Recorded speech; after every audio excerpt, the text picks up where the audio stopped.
Here's me surfing roughly 2 years ago. Now, here's me surfing recently, only a few months ago. As you can see, I've made a dramatic improvement.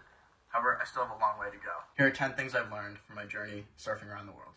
Number 1, optimize for time standing up on the wave. When choosing where to surf, the one thing you want to have in mind is how much time will I spend standing up on the wave.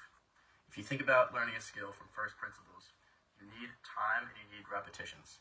Being able to stand up on the wave for a long time means you can fiddle around with how you place your feet, how you place your weight, try and do turns, things like this. If you have enough time standing up on the wave, progress will come. Tip number 2, hang out on the inside and become a rep machine. Especially in a crowded lineup and especially on the bigger days. Sit on the inside and catch as many waves as you can. Similar to the thought process of number 1. You're better off hanging out on the inside, catching a bunch of medium-sized waves over and over and over again, than hanging out the back and maybe, just maybe, catching one big wave. A little secret, many times, at many breaks, the medium-sized waves actually have better shape. Therefore, you can have more fun. Number 3, get video early and often. Confession time. I was too embarrassed to get video when I first started surfing. I didn't want to admit to myself how much I really sucked. However, if I got video earlier, I would have been able to improve and take away some of the bad habits that still stick with me today. I guarantee you that if I had seen myself surfing just a few weeks into my surf progression, I would have been able to nip in the bud some bad habits. Don't be a screenshotter. Videos are the way to go, and videos don't lie. Bonus points. If you do get these videos, then start posting them on social media.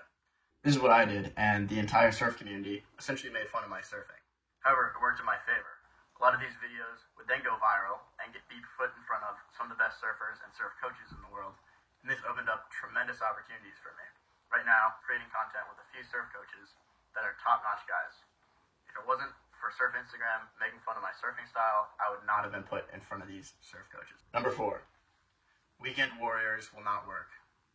Surfing is a lifestyle decision. If you want to make any progress in surfing, you need to get in the water as consistently as possible. If you can only manage the weekends, I got bad news for you. You won't be able to make much traction. The reason is, all the progress you make in one weekend will essentially be diminished by the time you get in the water the next weekend. I know this from experience.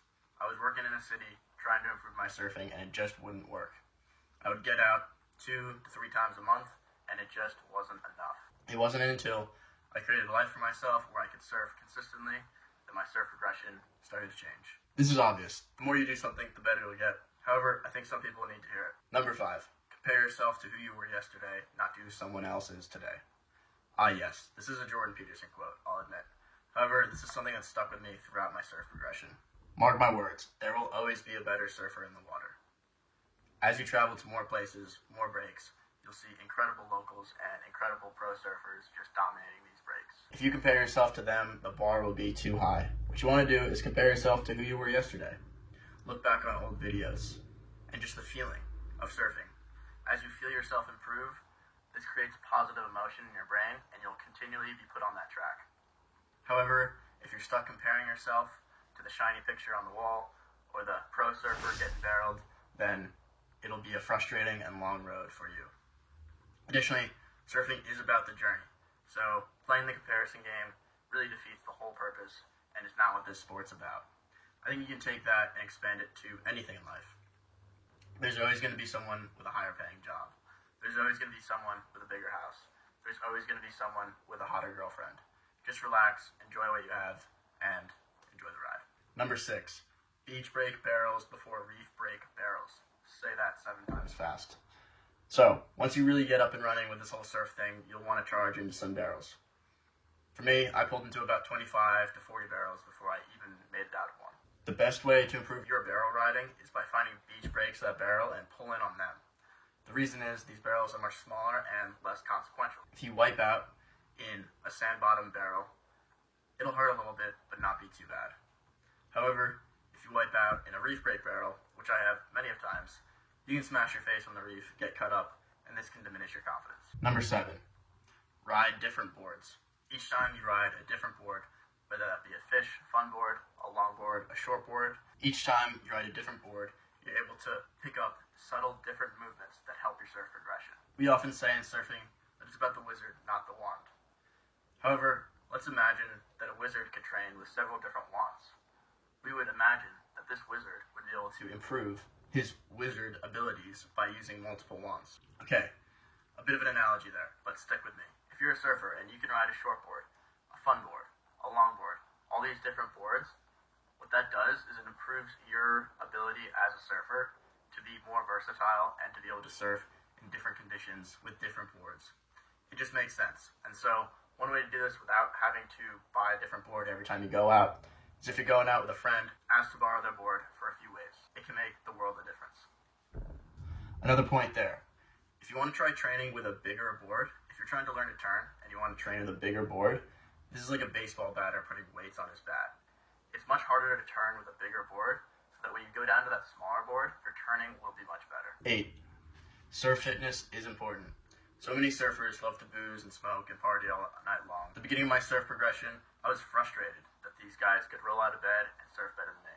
However, a few years in of taking care of my body, this phenomenon is beginning to fade. Taking care of your body and mind are essential to performance, especially as we age, especially as the years go by. It's the little things that really make the difference. So eat well, sleep well, and exercise on the days where you don't have access to waves. I've created a 28-day paddle strength program that you can download below. It's a great way to support me, and it's a great way to get in shape. Number 9. The waves don't get smaller, you get braver. Surfing is largely an exercise in fear management. As we voluntarily expose ourselves to the things that we're scared of, we become stronger as an individual. Trust yourself, believe in yourself, and you'll be able to surf bigger, scarier waves than you would have ever imagined. Take it from me. I was scared surfing knee-high waves at one point in my progression. Now I can head out to Indonesia, and I'm still scared. However, I have confidence in myself, and that makes a world of difference. Number 10. Smile in the lineup. So many dudes take this thing way too seriously. Things can get tense, especially when it's big and it's crowded, but always remember what the whole point of this thing is. To have fun with our friends in the ocean. If you smile in the lineup, it diffuses the tension, and everyone around you feels it. A smile is a contagious thing, so bring it to the lineup, bring it to the beach, bring it out every time you surf, and you're destined to have an epic surf progression. Thank you guys for watching. If you enjoyed this video, please make sure to like, subscribe, and comment. It goes a long way in helping me out, and I will see you next time on Pat Moriarty Surf. I'm here to spread some stoke and prove that with a little bit of training and a little bit of adventure, anyone can go from a kook to chasing some of the best waves on planet Earth. I'm here to provide you with educational, entertaining, and relatable surf content. Subscribe, follow my progress,